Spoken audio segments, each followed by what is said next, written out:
or in the opening 2 every single time. And in a way, this also, like what we talked about, they could simply just be preparing for the Slardar as well already here. Yeah, I mean, Winter, what are your thoughts on the Chen and the Brood ban? I mean, the Brood, of course, we just talked generally, pretty good ban to take out in the second phase, but what about the others? I think the Chen will be a huge problem if you have a co-op and your early game doesn't go that well. They probably know that Na'Vi is gonna be very aggressive early on, and they try to minimize like how much aggression they can throw on the table, because with Chen, Shadowfin, and co-op, you win your lanes, you push and you take towers. It's very powerful if everything goes on according to plan for Na'Vi. Okay. Bounty got all the way. Yeah, it seems to always slip by. Bounty Hunter making it all the way into the hands of Na'Vi. So what does LGD need to do against this? They have Bounty Hunter. They have a lot of teamfight AoE.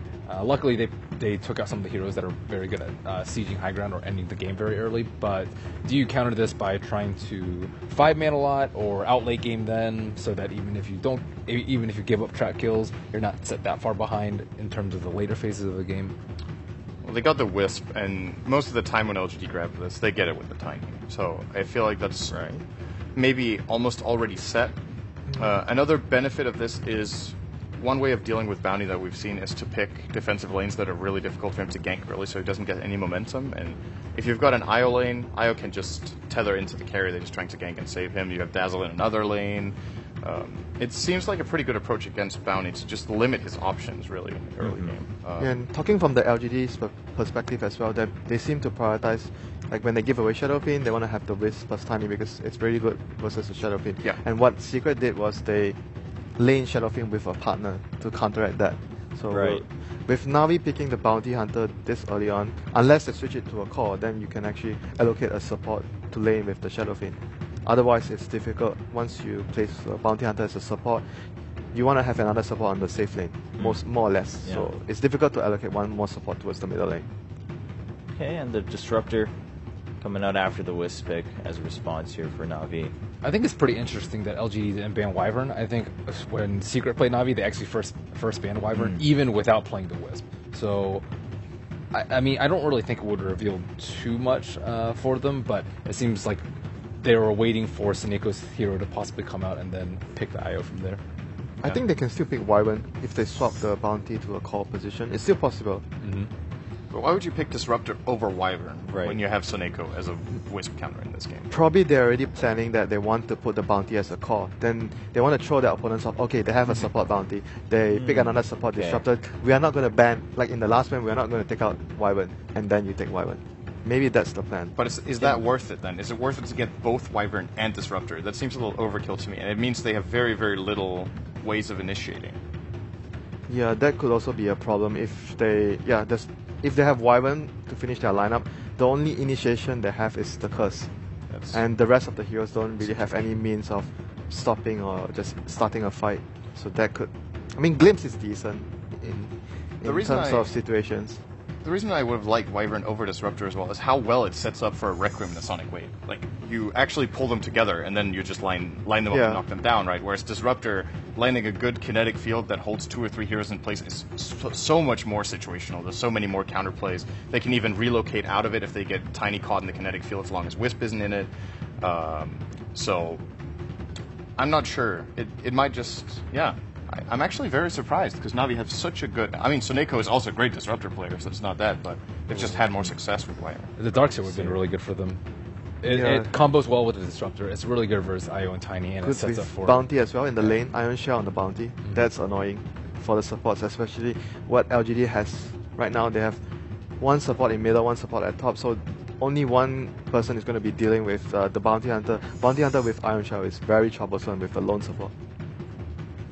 Well, the Wyvern is open. Is Na'Vi going to take it? Now, if they don't, how else do they round this out? Because, I mean, no matter what they pick, even if it does have lockdown, like, that's going to be the only real source, right? Question is if it's Host Quap. Because else they would need to carry. They can also do Funnet Quap as well. I mean, dealing with that late game Gyro and Tiny is very, very scary. Yeah. if they wanted to get a classic Vost here, and a potential option that we have talked about would be the Lifestealer, where he actually does well against Gyro, he does well against Tiny, just in heads-up battles, and then you can somewhat bring him in with Quap, but you need to be careful that you don't just sacrifice the Quap when you're blinking. Okay, never mind.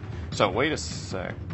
So it is a Vost Quap safe lane. Okay. That's good to see. He actually plays a really good Quap, and something I talked about previously, I think it plays to his strengths to have it's not a classic carry, but it's a lane dominator. He's really good at the one-on-one matchups. This is the kind of hero that he should be able to just outplay his opponent on in lane. And I'm guessing it's going to be an Axe off lane here with both Disruptor and maybe even Bounty helping out in that lane. I mean, they can also play greedy and just have Axe jungle. I don't really think they can punish it at all. Not with Wisp and Dazzle as their supports. Axe counters the Grave. It's probably the most obvious one, but I think it can just be played as a greedy jungler. I don't necessarily think it's Funix hero.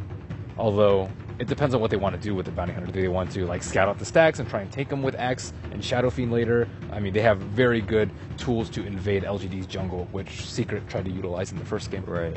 Now, Winter, what else is LGD looking for then? I mean, they already have the Dazzle. Someone to start the fights, basically, for Relocate to be useful. Like what they did before was the Earthshaker. There's no Clockwork, so Earthshaker could be the one that they go for again, or something like a Puck offlane, but I haven't seen that done by teams for a long time.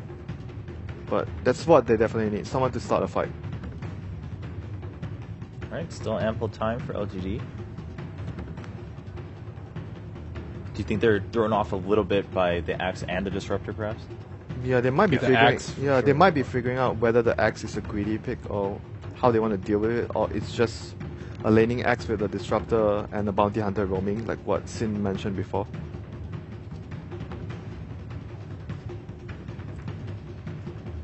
Alright, as we're waiting, fun news for all the viewers back at home.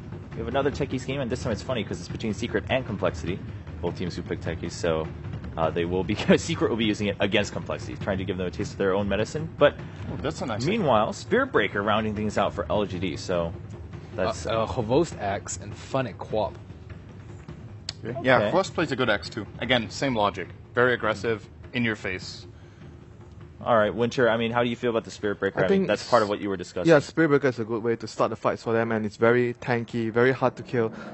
Like when we were mentioning about the game with VG when they picked against EG when they picked Bounty Hunter, if you roam with the Bounty Hunter and you can't kill anyone, then it will be a problem. And at the same time, Spirit Breaker can assist the other lanes when Bounty is roaming. So it's a really good pick in general against what Na'Vi have. Does Axe win that lane? 1v1? Yeah. Against SP? It seems... yes. 17% of the time not. But the rest.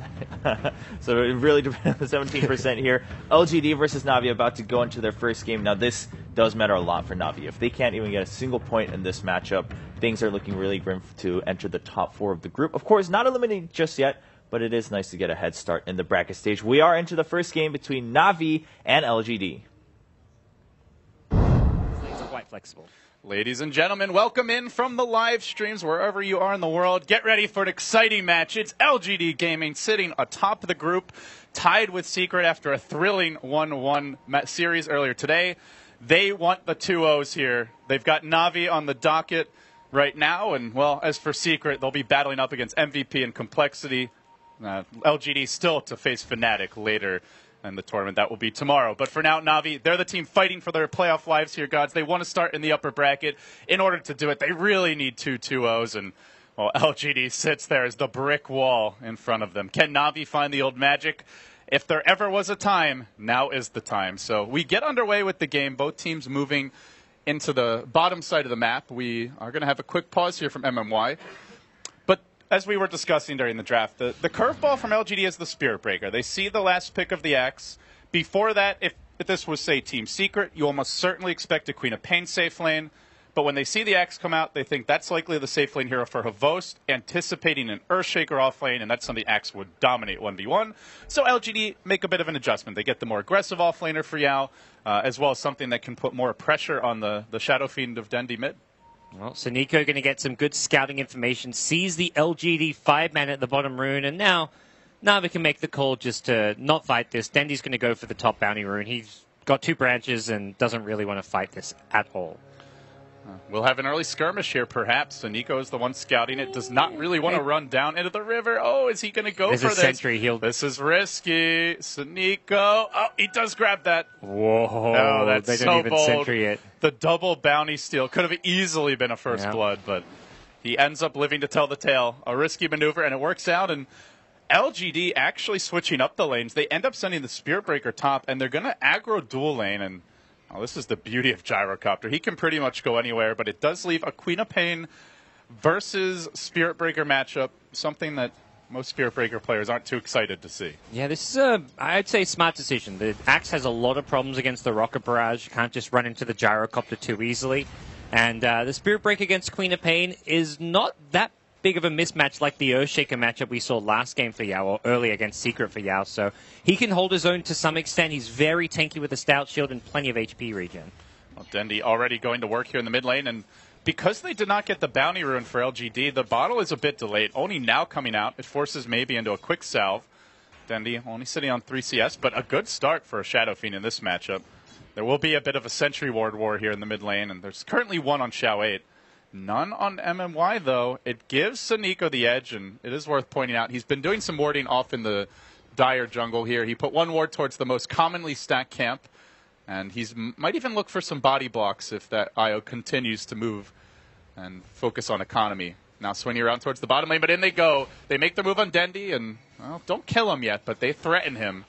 As soon as the bottle arrives, you can start to make these types of plays and always have your regen at the ready.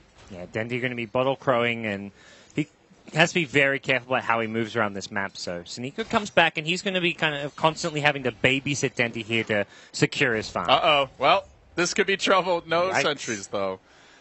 They really need to get that sentry over to the mid lane. Still sitting on the Dazzle bottom.